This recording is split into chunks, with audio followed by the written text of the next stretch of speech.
안녕하세요. 한의사 이경입니다. 자, 오늘도 신혜택 원장님과 함께합니다. 안녕하세요, 원장님. 네, 안녕하세요. CS 한방병원 병원장 신현택입니다. 반갑습니다. 오늘의 주제 제가 바로 설명해 드려도 될까요? 네, 물론 해주세요. 네. 암 환자분들이 가지고 계시는 문제들 참 다양하실 텐데요. 그 중에 공통적으로 호소하는, 그리고 어쩌면 가장 많은 문제일 수도 있는 암성 피로에 대한 대책에 대해서 말씀드리려고 합니다.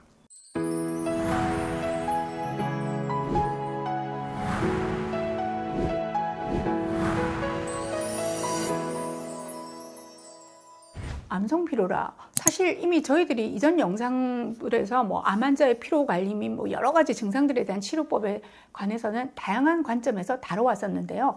암성 피로에 대한 대책에 대해서 특별히 새로운 내용이라도 있을까요? 제가 최근에 암한의학회 추계 학술 대회에 참석을 했었는데요. 거기에서 좀 인상적인 그런 내용을 좀 들어서 꼭 환자분들께 공유해주고 싶다라는 생각이 들었습니다. 단국대학교 생명융합공학과 이상원 교수님의 발표 내용이었는데요. 제목이 암 환자의 피로 어떻게 관리해야 할까였습니다. 네. 아스코라는 것이 있습니다. American Society of Clinical Oncology, 미국 임상종양학회라고 할 수 있겠네요. 네네. 그리고 SIO, Society for Integrative Oncology, 그러니까 통합종양학회라고 할 수 네. 있는데요. 이 두 학회에서 이제 매년 암과 관련된 여러 가지 이제 발표를 하게 되는데 2024년 올해죠. 네. 그 NCCN이라는 National Comprehensive Cancer Network라는 미국 국립종합암 네트워크에서 암 환자 치료의 가이드라인을 업데이트한 내용 중에서 암성 피로에 대한 내용이 인상적으로 바뀌었다고 이제 소개하신 거예요. 인상적으로 바뀌었다면 저도 궁금해지는데요. 우선 NCCN 미국 국립종합암 네트워크에서는 암 치료 및 관리 지침을 개발하고 배포하는 비영리 기관이잖아요. 1995년에 설립된 것으로 알고 있고요. 미국 내 주요 암센터들이 모여서 암 치료의 표준을 설정하고 또 최신 연구를 바탕으로 환자 중심의 치료 가이드를 제공하고 있는 것으로 알고 있습니다. 그래서 전 세계 의료 전문가들이 암 치료 시에 이 NCCN의 가이드라인을 활용하고 있잖아요. 암성 피로에 대한 기존의 가이드라인이라면 아무래도 주사제나 경구약일 텐데요. 자, 이런 부분이 바뀌었을까요? 네, 그렇습니다. 사실 암성 피로의 관리를 위해서는 지금도 주로 주사제나 영양제, 또 경우에 따라서는 약물 치료 등을 고려하게 되는데요. 네네.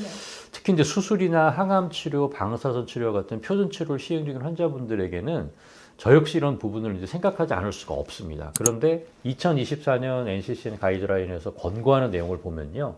표준 치료가 진행되고 있는 환자들, 또 표준 치료가 종료된 환자들, 그리고 진행성 암 또는 말기암 환자들 대상으로 가이드를 하고 있는데요. 이 중에 표준 치료를 시행하고 있는 환자, 그리고 표준 치료가 막 끝난 환자들을 대상으로 한 권고사항이 아주 인상적이었습니다. 먼저 표준 치료를 시행하고 있는 환자분들의 경우에 기존에 우리가 일반적으로 사용하던 여러 경구약들을 가능하면 사용하지 않기를 권고하고 있습니다. 네. 예를 들면 모다피닐과 같은 이제 기면증에 사용되는 중추신경용제, 그리고 아미노산 유도체이자 항산화 작용을 목적으로 사용하는 L-카르니틴, 이거 많이 쓰고 있거든요, 사실. 또 각성 효과가 있는 메칠페니데이트, 네. 또 파록세틴전과 같은 항우울제 등이 금기 약물에 해당이 된다는 거죠. 네. 네, 이런 약물들보다는 운동이나 CBT, 인지행동 치료죠, 또 명상, 기공요법, 심리교육 이런 것들을 강력하게 권하고 있습니다. 그리고 특별히 이제 재미있는 것은 인삼을, 인삼, 네. 잘 알고 계신 인삼입니다. 제가 알고 있는 인삼 말씀하신 거죠? 그 인삼을 하루에 2,000mg을 매일 복용하는 것을 권하고 있다는 거예요. 네. 네. 또 표준 치료가 끝난 이후의 환자들의 경우에서도 마찬가지로 약물 치료는 가급적 추천하지 않고 있고요. 대신에 운동이나 인지행동 치료, 명상, 요가 등을 강력히 권하고 있습니다. 역시 재미있는 것은 아큐프레서, 즉 경혈의 자극이죠. 저희가 시행하는 침 치료라고 하고 이제 같은 거라고 생각하실 수 있는데 이 경혈 자극과 더불어 뜸 치료 역시 권하고 있다는 겁니다. 정말 흥미로운데요. 사실 NCCN의 가이드라인은 전 세계 암 치료의 표준이 되고 있습니다. 수많은 연구 전문가들, 임상의들이 장기간에 걸친 연구를 토대로 심도 깊은 논의와 심사숙고 끝에 발표하고 있는 거니까 신뢰도가 높을 수밖에 없는데요. 자, 이러한 NCCN 가이드라인에서 침과 뜸과 같은 한의학적인 치료들, 그리고 인상 같은 한약재들이 피로관리에 추천되고 있다는 것이 새롭기도 하고 한편에서는 자랑스럽기도 합니다. 네, 저도 그 점에서 꼭 환자분들과 공유하고 싶었던 건데요. 2024년 가이드라인에서는 인삼이라는 한약재만 언급이 되었지만 사실 한약은 단일 성분보다는 여러 성분이 함께 어우러진 복합 처방으로 사용이 될 때 더 강력한 효과가 발휘된다는 것을 저희 한의사들은 잘 알고 있잖아요. 네. 그와 관련된 연구들이 계속해서 검증받고 있는 상황이고요. 그래서 저는 언젠가는 업데이트되는 암치료 표준 가이드라인에서 효과적인 한약 처방들이 치료의 표준 지침으로 권고되는 날이 올 거라고 기대를 하고 있습니다. 네, 훨씬 더 효과적이고 더 안전한 복합 처방에 대한 부분 역시 NCCN에서도 확인해 줄 날을 저도 기대해 보겠습니다. 오늘 말씀해 주신 내용을 다시 한번 정리해 보자면요.